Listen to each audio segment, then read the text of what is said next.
क्या हो अगर तुम्हारी जिंदगी की सबसे बड़ी समस्या वे समस्या है ही नहीं जिसे तुम अब तक समस्या समझते आए हो? क्या हो अगर तुम्हारा दुख परिस्थितियों से पैदा नहीं होता? क्या हो अगर तुम्हारा डर भविष्य से नहीं आता? और क्या हो अगर तुम्हारी बेचैनी का असली कारण ये नहीं है कि जिंदगी तुम्हारे साथ गलत कर रही है, बल्कि यह है कि तुमने स्वयं को किसी और चीज का नाम दे दिया है।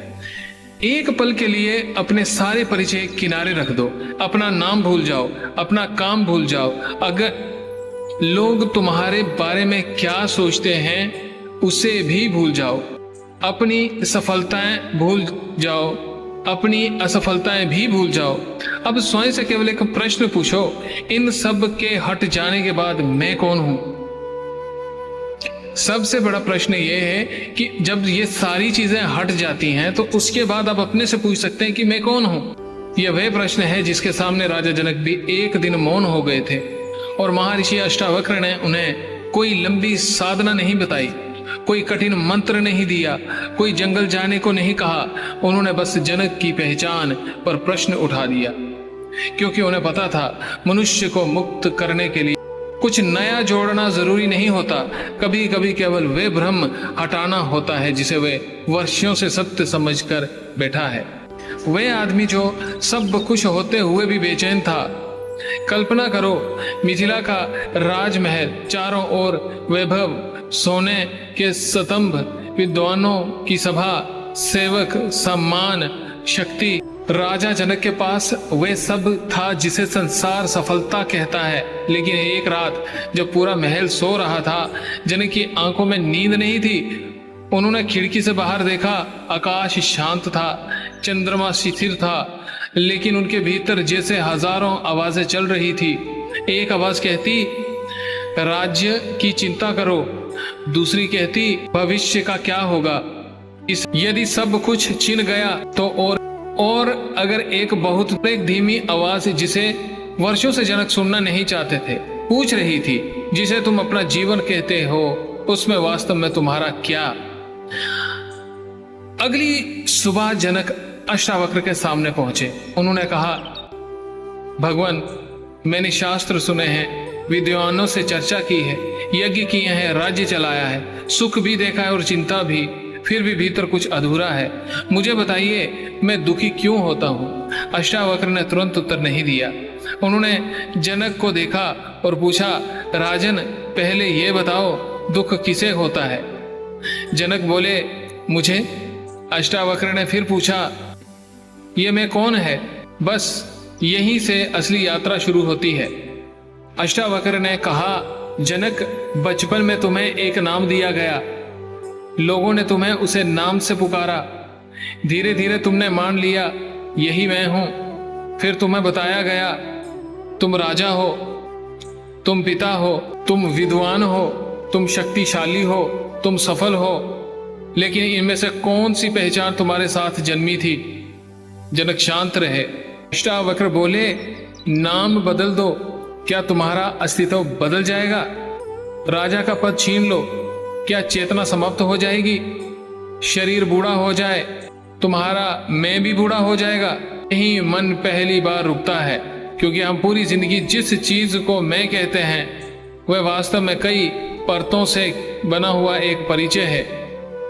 नाम, शरीर, पद, रिश्ते, यादें, उपलब्धियां, अपमान, प्रशंसा और दूसरों की राय। लेकिन इन सब को देखने वाला कौन है? यही प्रश्न तुम्हें भीतर ले जाता है। तुम्हारे भीतर रोज एक अभिनेता बदलता है। आज सुबह तुम खुश थे, दोपहर में किसी ने कुछ कह दिया, मन खराब हो गया, शाम को किसी ने प्रशंसा कर दी, फिर अच्छा लगने लगा, रात को कोई पुरानी याद आई, फिर दुख। अब जरा ध्यान दो, सुबह खुशी थी, फिर क्रोध आया, फिर दुख आया, फिर प्रसन्नता आई, सब बदलता रहा। लेकिन इन सब के बदलने की खबर किसे थी? यही सबसे महत्वपूर्ण बात है। तुम्हारे भीतर भावनाएं बदलती हैं, विचार बदलते हैं, इच्छाएं बदलती हैं, शरीर बदलता है, परिस्थितियां बदलती हैं, लेकिन इन सब बदलावों को देखने वाला तब हर बदलाव में मौजूद रहता है।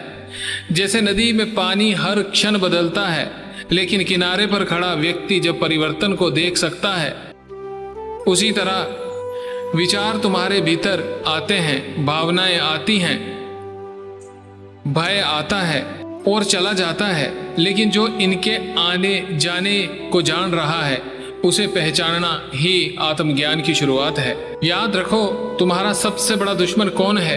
अष्टावक्र की दृष्टि में मनुष्य का सबसे बड़ा शत्रु कौन दूसरा व्यक्ति नहीं, ना गरीबी, ना सफलता, ना आलोचना, बल्कि गलत पहचान। क्यों? क्योंकि यदि तुम स्वयं को शरीर मात्र मानते हो तो शरीर की हर समस्या तुम्हारी समस्या बन जाती है। यदि तुम स्वयं को अपनी प्रतिष्ठा मानते हो तो किसी की आलोचना तुम्हें तोड़ देती है। यदि तुम स्वयं को अपनी सफलता मानते हो तो असफलता तुम्हें भीतर से समाप्त कर देती है। यदि तुम स्वयं को दूसरों की राय मान लेते हो तो तुम्हारी शांति उनके हाथ में चली जाती है। कल्पना करो, किसी ने तुम्हें कहा तुम किसी काम के नहीं हो, सिर्फ 6-7 शब्द, लेकिन पूरा दिन खराब हो गया। अब सोचो, उन शब्दों में शक्ति कहां से आई? शब्दों में या उस पहचान में जिसे तुम बचाने की कोशिश कर रहे थे? यही कारण है कि कभी कभी एक छोटा सा अपमान वर्षों तक याद रहता है, क्योंकि चोट शब्दों को नहीं लगी थी, चोट उस मैं को लगी थी जिसे तुम सच मान बैठे थे। वह खालीपन जिसे तुम भरते भरते थक गए। मनुष्य की पूरी दौड़ को देखो, बचपन में अच्छे नंबर लाओ, फिर अच्छी नौकरी पाओ, फिर पैसा कमाओ, फिर घर बनाओ, फिर सम्मान पाओ, फिर लोगों को दिखाओ कि तुम सफल हो, और जब बहुत कुछ मिल जाता है तब भी मन पूछता है अब आगे क्या? क्यों? क्योंकि वस्तुएं उस खालीपन को नहीं भर सकती जो गलत पहचान से पैदा हुआ है। एक प्याला अगर नीचे से टूटा हो तो उसमें कितना भी पानी डालो वह भरता हुआ दिखाई देगा, लेकिन खाली ही रहेगा।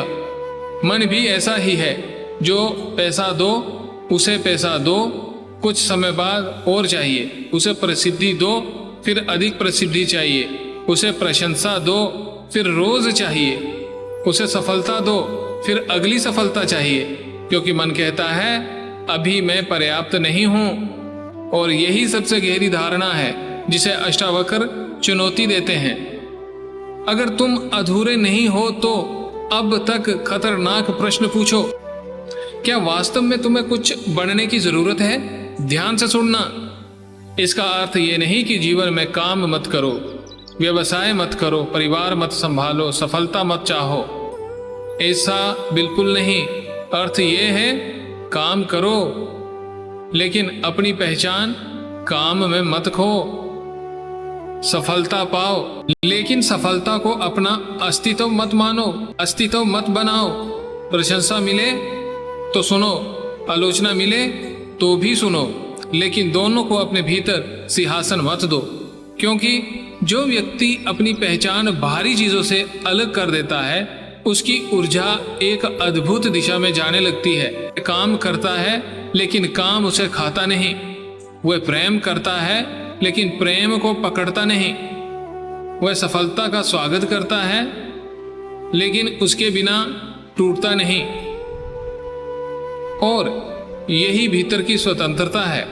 आज रात जब सब सो जाएं, सिर्फ 5 मिनट अकेले बैठना, कुछ हासिल करने की कोशिश मत करना, ध्यान लगाने की कोशिश भी मत करना, बस बैठना। एक विचार आएगा उसे आने देना, दूसरा विचार आएगा उसे भी आने देना, कोई पुरानी घटना याद आएगी उसे भी आने देना, भविष्य की चिंता आएगी उसे भी गुजरने देना, और फिर स्वयं से पूछना जो ये सब देख रहा है वह कौन है? उत्तर मत बनना, कोई मंत्र मत बोलना, कोई कल्पना मत करना, बस प्रश्न को भीतर रहने देना, क्योंकि कई बार सबसे गहरे प्रश्नों का उत्तर शब्दों में नहीं आता, वो एक अनुभव की तरह आता है। एक क्षण के लिए मन शांत होता है और उसी शांति में तुम्हें महसूस हो सकता है मैं अपने विचार नहीं हूं। फिर शायद अगली समझ आए मैं अपनी भावनाएं भी नहीं हूं।